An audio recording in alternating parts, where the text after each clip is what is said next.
നമസ്കാരം. പുതിയൊരു വീഡിയോയിലേക്ക് എല്ലാവർക്കും സ്വാഗതം. എല്ലാവിധ സർക്കാർ അറിയിപ്പുകളും നിങ്ങളിലേക്ക് എത്താൻ ഈ ചാനൽ സബ്സ്ക്രൈബ് ചെയ്യുക. സ്ഥിരമായി റേഷൻ വാങ്ങാത്തതിന്റെ പേരിൽ കഴിഞ്ഞ 5 വർഷത്തിനിടെ സംസ്ഥാനത്ത് 61,730 കുടുംബങ്ങളാണ് മുൻഗണനാ പട്ടികയിൽ നിന്ന് പുറത്തായത്. 3 മാസത്തിലേറെ തുടർച്ചയായി റേഷൻ വാങ്ങാത്തതിന്റെ പേരിലാണ് ഇത്രയും പേർ പുറത്തായത്. ബന്ധപ്പെട്ട അധികൃതർ വിശദമായ അന്വേഷണം നടത്തിയാണ് നടപടികൾ സ്വീകരിച്ചത്. ഇവരുടെ മുൻഗണനാ റേഷൻ കാർഡുകളെല്ലാം ഇതിനകം മുൻഗണനേതര വിഭാഗത്തിലേക്ക് മാറി. അതേസമയം മലപ്പുറം ജില്ലയിൽ മാത്രം വിവിധ കാരണങ്ങളാൽ കഴിഞ്ഞ 3 വർഷത്തിനിടെ 31,978 കുടുംബങ്ങളാണ് മുൻഗണനാ പട്ടികയിൽ നിന്ന് പുറത്തായത്. മുൻഗണനാ കാർഡിന് അർഹരല്ലാത്തതിനാൽ സ്വമേധയാ പൊതുവിഭാഗത്തിലേക്ക് മാറിയവരാണ് ബാക്കിയുള്ളവരിൽ ഏറെയും.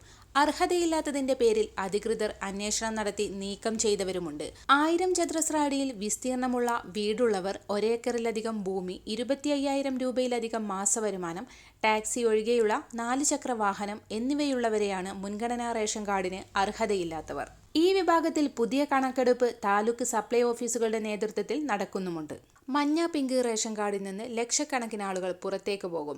മസ്റ്ററിങ്ങിന് ഒട്ടേറെ അവസരം നൽകിയിട്ടും ഉപയോഗപ്പെടുത്താത്തതാണ് ഇതിന് കാരണം. വിരലടയാളവും കണ്ണടയാളവും പൊരുത്തപ്പെടാത്തതിനാൽ മസ്റ്ററിംഗ് മുടങ്ങിയവർക്ക് മൊബൈൽ ആപ്പ് വഴി പൂർത്തിയാക്കാനും അവസരമൊരുക്കിയിരുന്നു. അതിനാൽ തന്നെ സമയപരിധി ഇനി നീട്ടി നൽകില്ലെന്നാണ് വിവരം. നവംബർ 30-ന് സമയപരിധി അവസാനിക്കും. മസ്റ്ററിംഗ് നടത്താൻ കഴിയാത്ത ജീവിച്ചിരിക്കുന്നവർ, മസ്റ്ററിംഗ് പരാജയപ്പെട്ടവർ, വിദേശത്തുള്ളവർ, 5 വയസ്സിൽ താഴെയുള്ള കുട്ടികൾ തുടങ്ങിയവരുടെ വിവരങ്ങൾ സിവിൽ സപ്ലൈസ് അധികൃതർ ശേഖരിച്ചിട്ടുണ്ട്.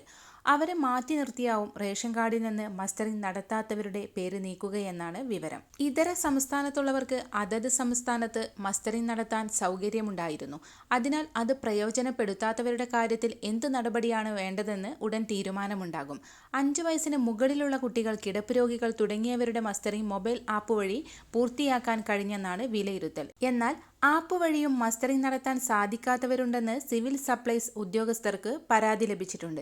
ഇത്തരക്കാരുടെ വിവരവും ശേഖരിക്കാൻ നിർദ്ദേശിച്ചിട്ടുണ്ട്. പൊതുവിഭാഗത്തിൽപ്പെട്ട റേഷൻ കാർഡുകൾ മുൻഗണനാ വിഭാഗത്തിൽപ്പെട്ട പിങ്ക് കാർഡിലേക്ക് മാറ്റാനുള്ള അപേക്ഷകൾ ഓൺലൈനായി സ്വീകരിക്കും.